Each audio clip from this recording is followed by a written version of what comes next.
जो दिखता है वही सच नहीं होता।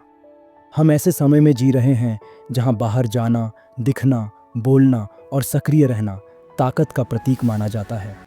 जो महिला बाहर जाती है, काम करती है, घूमती है, लोगों से मिलती है, उसे आत्मनिर्भर कहा जाता है।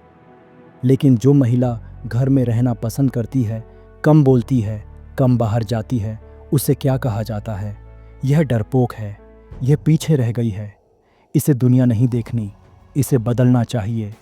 पर सच यह है, हर चुप्पी कमज़ोरी नहीं होती, हर दूरी डर नहीं होती, हर घर में रहना पिछड़ापन नहीं होता। कुछ महिलाएं बाहर से नहीं, भीतर से जीती हैं। आज हम उन महिलाओं को ठीक करने नहीं, समझने आए हैं। कहानी की शुरुआत। सावित्री सुबह बहुत जल्दी उठ जाती थी। उस समय जब मोहल्ला सो रहा होता, जब सड़कें खाली होती, जब हवा में कोई सवाल नहीं होता। वह खिड़की खोलती, थोड़ी देर बाहर देखती, फिर चुपचाप अपने काम में लग जाती। उसका जीवन बाहर से बहुत सीमित लगता था। न दफ्तर, न सैर सपाटा, न मित्रों का शोर, न सोशल जीवन। पड़ोस की महिलाएं कहती, पूरे दिन घर में रहती है। कोई कहता, इसे डर लगता होगा। कोई सहानुभूति दिखाता, बेचारी, इसकी जिंदगी तो निकल ही गई। लेकिन कोई यह नहीं पूछता, वह ऐसा क्यों है? बचपन, जहाँ सब कुछ शुरू होता है। सावित्री बचपन से ही अलग थी। जब बच्चे खेलते, वह बैठकर देखती। जब सब शोर मचाते, वह खामोश रहती। जब सब बाहर भागते, वह घर के किसी कोने में अपनी दुनिया बना लेती। लोग कहते, यह बहुत चुप है, लेकिन कोई यह नहीं समझता था कि उसका मन बहुत तेज चलता था। उसके भीतर हमेशा सवाल रहते थे। लोग ऐसा क्यों करते हैं? रिश्ते बदल क्यों जाते हैं? शब्द कभी कभी इतना दर्द क्यों देते हैं? वह सवाल पूछती नहीं थी, वह सवाल जीती थी। पहला, ऐसी महिलाएं बाहर कम जाती हैं क्योंकि उनका मन भीतर बहुत सक्रिय होता है। कुछ लोग बाहर जाकर अपनी ऊर्जा भरते हैं, कुछ लोग लोगों से मिलकर खुद को जिंदा महसूस करते हैं। लेकिन कुछ महिलाएं अकेले बैठकर भी पूरा जीवन महसूस करती हैं। सावित्री जब अकेली होती तो वह खाली नहीं होती। उसके भीतर यादें चलती, विचार बहते, भावनाएं उठती और समझ गहराती। ऐसी महिलाएं भीतर की दुनिया में इतनी व्यस्त होती हैं कि बाहर की दुनिया उन्हें अतिरिक्त लगने लगती है। इन्हें हर समय उत्तेजना नहीं चाहिए, इन्हें शांति चाहिए। दूसरा, इन्हें बाहर से डर नहीं लगता, इन्हें शोर थका देता है। एक बहुत बड़ी गलतफहमी ये है कि जो महिला बाहर नहीं जाती वह डरी हुई होती है। अक्सर सच ये होता है, उन्हें शोर थका देता है। बहुत लोग, बहुत सवाल, बहुत दिखावा, बहुत अपेक्षाएं, यह सब उनके मन पर भारी पड़ता है। सावित्री किसी समारोह में जाती, थोड़ी देर सब निभाती, फिर जल्दी लौट आती। घर आकर वह गहरी सांस लेती। घर उसके लिए छुपने की जगह नहीं थी, घर उसकी सांस लेने की जगह थी। तीसरा, घर कैद नहीं, सुरक्षा। दुनिया सोचती है घर में रहना मतलब सीमित होना, लेकिन सावित्री के लिए घर का मतलब था नियंत्रण, स्पष्टता, बिना अभिनय, बिना मास्क। बाहर की दुनिया में हर महिला को किसी न किसी रूप में ढलना पड़ता है। घर में वह बिना किसी भूमिका के सिर्फ वह खुद होती थी। चौथा, भावनात्मक गहराई। जो महिलाएं कम बाहर जाती हैं वे रिश्तों को बहुत सोच समझकर चुनती हैं। दोस्त कम लेकिन सच्चे, जुड़ाव धीमा लेकिन गहरा। सावित्री को भीड़ में रिश्ते नहीं चाहिए थे, उसे अर्थ चाहिए था। वह एक रिश्ते में पूरी तरह मौजूद रहती थी। पांचवा, अकेलापन बनाम खोखलापन। सावित्री अकेली रहती थी, लेकिन खाली नहीं।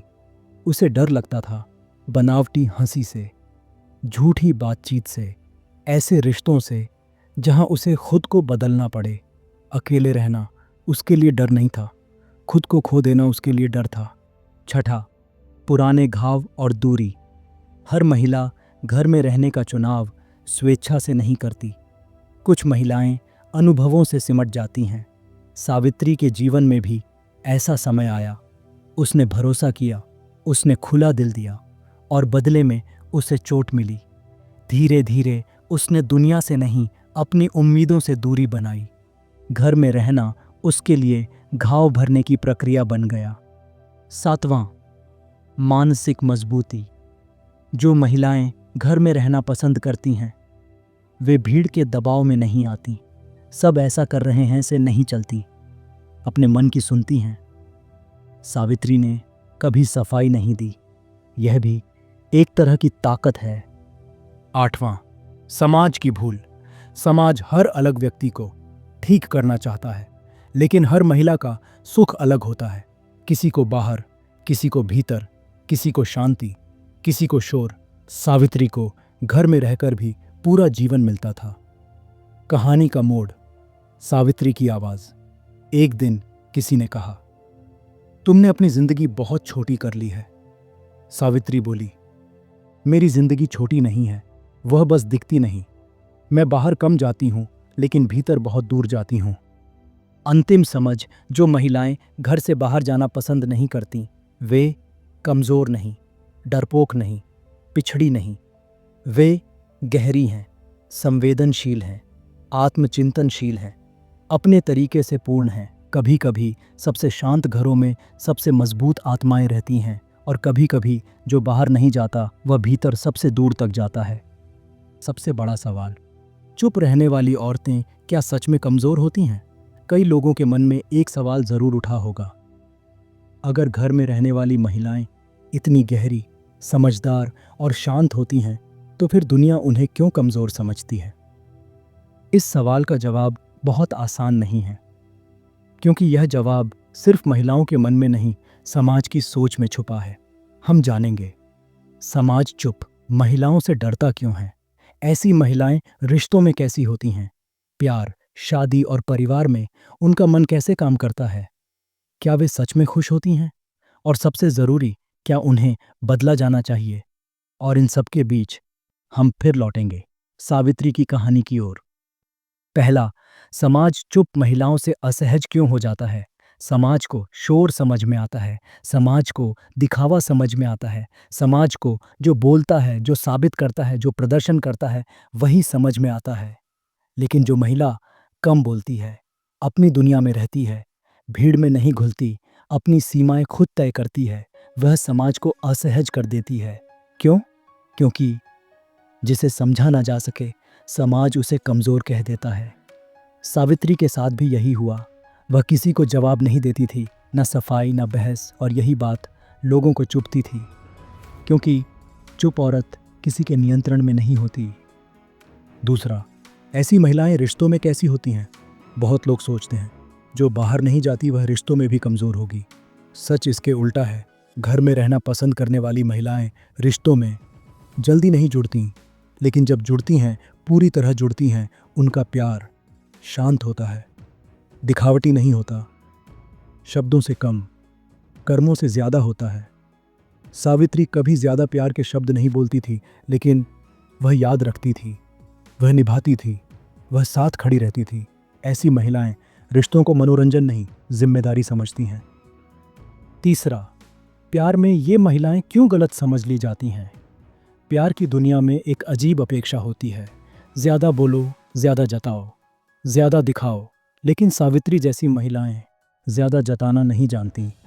वे गहराई से महसूस करती हैं, लेकिन हर भावना शब्दों में नहीं ढालती। इसलिए कई बार उनके साथी सोच लेते हैं, से परवाह नहीं, इसका प्यार ठंडा है। जबकि सच यह होता है, उनका प्यार शोर नहीं करता, वह साथ देता है। चौथा, क्या ये महिलाएं शादी से डरती हैं? यह भी एक बड़ा भ्रम है। घर में रहने वाली महिलाएं शादी से नहीं डरती, वे डरती हैं गलत व्यक्ति से, खोखले रिश्ते से, अपनी पहचान खो देने से, ऐसे जीवन से जहां उन्हें खुद ना रहने दिया जाए। सावित्री भी शादी से नहीं डरी थी, वह सिर्फ यह चाहती थी, जिसके साथ रहूं वहां मुझे खुद बनने की इजाज़त हो। ऐसी महिलाएं भीड़ की तरह नहीं, चुनाव करके जीवन साथी चाहती हैं। पांचवां, माँ बनने पर उनका मन कैसा होता है? घर में रहना पसंद करने वाली महिलाएं अक्सर बहुत सजग माँ होती हैं। बच्चों को सुनती हैं, उनके मन को समझती हैं, हर चीज़ को जल्दबाजी में नहीं सुलझाती। बच्चे की चुप्पी भी पढ़ लेती हैं, क्योंकि वे खुद चुप रहना जानती हैं। सावित्री अपने बच्चे को बहुत कम डांटती थी, लेकिन उसका बच्चा उससे डरता नहीं था। उसका सम्मान करता था। छठा, क्या ये महिलाएं कभी खुद को अकेला महसूस करती हैं? हाँ, कभी कभी, लेकिन यह अकेलापन वैसा नहीं होता जैसा लोग सोचते हैं। उन्हें अकेलापन तब लगता है जब उन्हें गलत समझा जाता है, उनकी चुप्पी को कमजोरी कहा जाता है, उन्हें बदला जाने लगता है। वे खुद से नहीं, दुनिया से अलग महसूस करती हैं। सावित्री कई बार सोचती थी, काश लोग समझ पाते कि मैं जैसी हूं वैसी ही ठीक हूं। सातवां, क्या इन्हें बाहर निकलने की ज़रूरत होती है? यह सवाल बहुत सावधानी से पूछने लायक है। ज़रूरत किसे होती है? अगर कोई महिला अंदर से घुट रही है, डर की वजह से घर में है, मजबूरी में सीमित है, तो हाँ, उसे सहारे की ज़रूरत है। लेकिन अगर कोई महिला शांति से जी रही है, अपने चुनाव से घर में है, अपने मन से संतुष्ट है, तो उसे बदलने की नहीं, सम्मान की ज़रूरत है। सावित्री को कभी बाहर निकलने की ज़रूरत नहीं थी, उसे बस समझे जाने की ज़रूरत थी। आठवां, सबसे बड़ा भ्रम, ये महिलाएं खुश नहीं होती। यह समाज का सबसे बड़ा झूठ है। खुशी का एक ही रूप नहीं होता। किसी को शोर में खुशी मिलती है, किसी को शांति में, किसी को बाहर, किसी को भीतर। सावित्री छोटी छोटी चीज़ों में खुश थी। सुबह की चाय, किताब का एक पन्ना, खिड़की से आती धूप, चुपचाप बिताया समय। उसकी खुशी दिखती नहीं थी, लेकिन सच्ची थी। कहानी का अगला मोड़, सावित्री और समाज। एक दिन पड़ोस की एक महिला ने कहा, तुम्हारी बेटी भी तुम्हारी तरह ही हो जाएगी, घर में ही रहेगी। सावित्री ने पहली बार मुस्कुराकर जवाब दिया, अगर वह शांति में खुश रहेगी तो मुझे कोई आपत्ति नहीं। उस दिन सावित्री को समझ आया, खुद को सही साबित करना ज़रूरी नहीं, खुद को स्वीकार करना ज़रूरी है। नौवां, ऐसी महिलाओं के लिए समाज क्या कर सकता है? समाज उन्हें बदलने की कोशिश ना करे। समाज उनकी चुप्पी का मजाक ना उड़ाए, उन्हें कमज़ोर ना कहे, उनकी तुलना दूसरों से ना करे, उन्हें ज़बरदस्ती बाहर ना खींचे। बस इतना करे, वो जैसा है वैसा स्वीकार करे। 10वां, अंतिम सच, ये महिलाएं क्या सिखाती हैं? घर में रहना पसंद करने वाली महिलाएं हमें सिखाती हैं शांति की कीमत, सीमाओं का महत्व, खुद के साथ रहना, कम में भी पूर्ण होना, और यह कि हर चमक शोर नहीं करती। जो महिलाएं घर से बाहर जाना पसंद नहीं करती, वे डरपोक नहीं, पिछड़ी नहीं, कमज़ोर नहीं, वे अलग हैं, गहरी हैं, शांत हैं और अपने तरीके से पूर्ण हैं। कभी कभी सबसे शांत कमरे में सबसे स्पष्ट सोच जन्म लेती है, और कभी कभी जो बाहर नहीं जाता वह भीतर सबसे दूर तक जाता है।